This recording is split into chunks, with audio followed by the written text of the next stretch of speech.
Hi everyone, welcome to digital GK classes. तो आपको पता है कि सीटेट का भी ऑनलाइन एप्लीकेशन चल रहा है एंड आप में से कुछ लोग जो हैं जो ये पूछ रहे हैं कि लैंग्वेज 1 में क्या रखें, लैंग्वेज 2 में।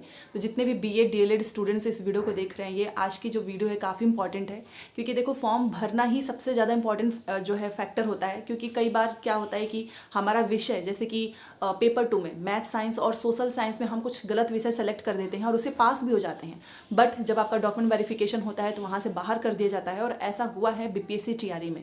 तो इसीलिए आपको लैंग्वेज, क्योंकि लैंग्वेज भी पोर्शन आपका बहुत इंपॉर्टेंट है, अगर आपने कुछ गलत लैंग्वेज चूज कर लिया तो वहाँ से भी आपके नंबर जो है डिडक्ट हो सकते हैं।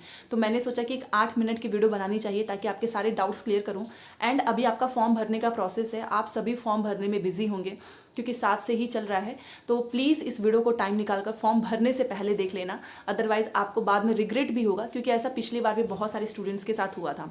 बाकी आपकी तैयारी तो अच्छे से चली रही है। मैंने आपको बोला है कि आपको एनसीईआरटी को बहुत अच्छे से रीड करना है। एनसीईआरटी की पीडीएफ आपको फ्री में कैसे मिलेगी, इस पर मैंने ऑलरेडी एक वीडियो बनाया हुआ है, आप देख सकते हैं। डिजिटल जीके क्लासेस एनसीईआरटी लिखेंगे तो आपको पता चल जाएगा। और उसके साथ में आपको प्रैक्टिस करना है।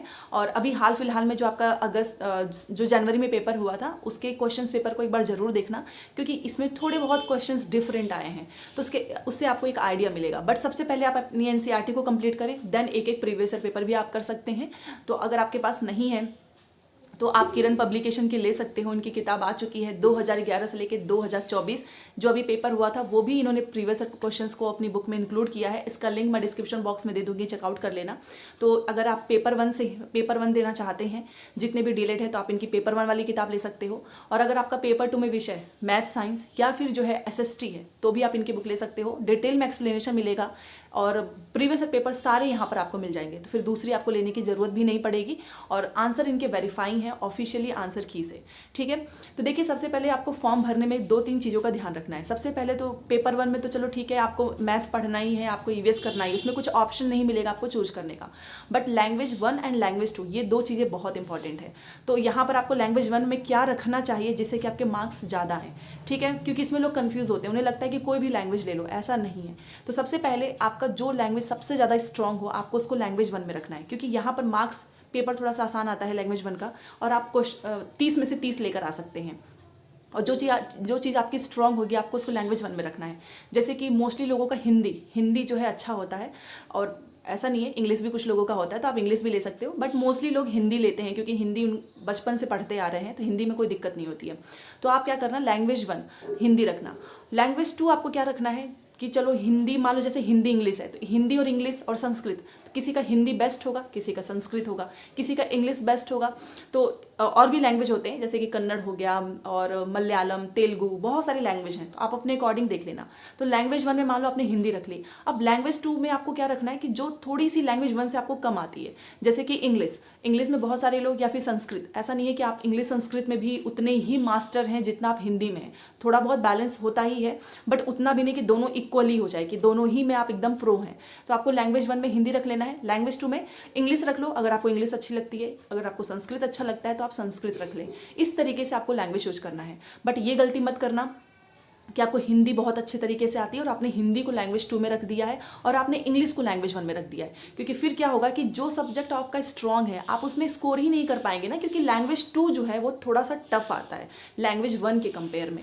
इसीलिए लोग लैंग्वेज 1 में अपना फेवरेट सब्जेक्ट रखते हैं ताकि पेपर आसान होगा, 30 में से 30 आ जाएंगे। और जो चीज़ हमको थोड़ी बहुत कम आती है तो हम उसको क्यों रखें लैंग्वेज 1 में, लैंग्वेज 2 में रखेंगे। तो इस तरीके से आपको अपना लैंग्वेज का सिलेक्शन करना है। अब जैसे कि दूसरा प्रश्न ये आएगा कि ज़रूरी है क्या कि हम दोनों में अलग अलग जो है लैंग्वेज रखें। तो देखिए, यस, आप दोनों में हिंदी, दोनों में सेम लैंग्वेज नहीं ले सकते हो, आपको एक डिफरेंट लैंग्वेज लेना ही होगा।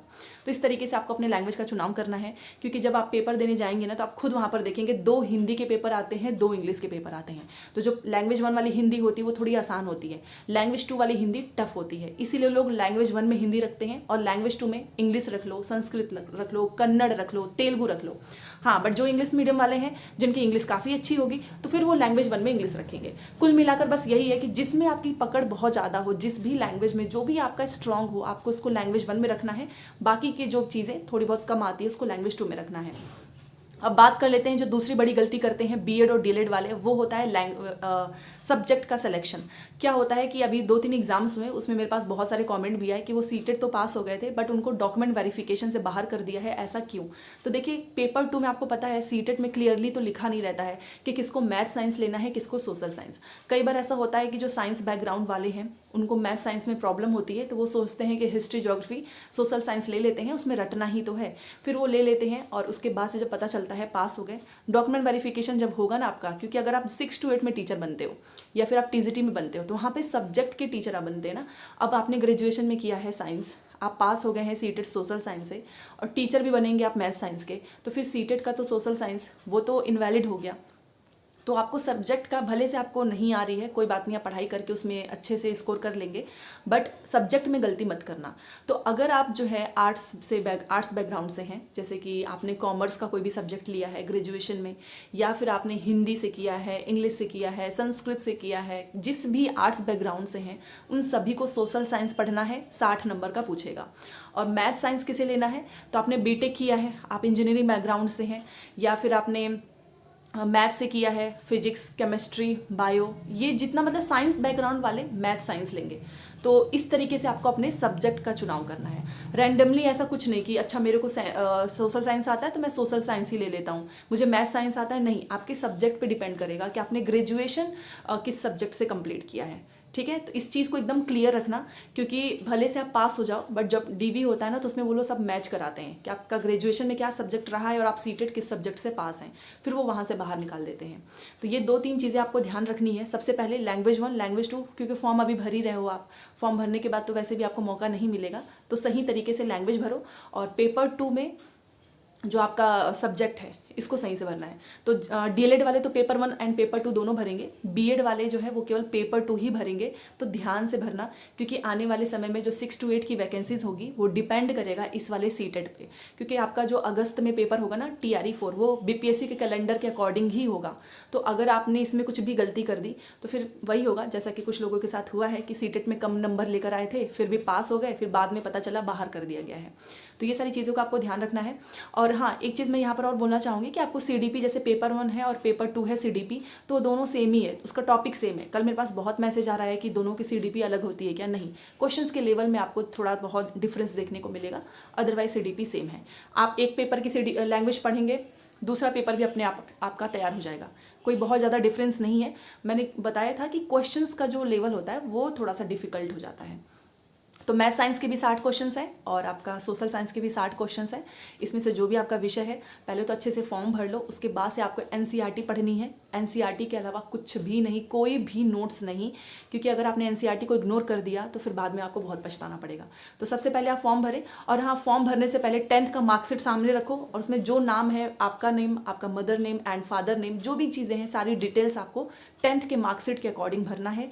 भले से आपका 12th में कुछ भी है, ग्रेजुएशन में कुछ भी है, क्योंकि वहाँ पे जो गलती होगी आप 10th थोड़ी ना सही कराएंगे, आप अपना 12th का मार्कशीट सही कराएंगे, ग्रेजुएशन का 10th का नहीं बदलता है। तो 10th के अकॉर्डिंग सारी डिटेल्स भरिए।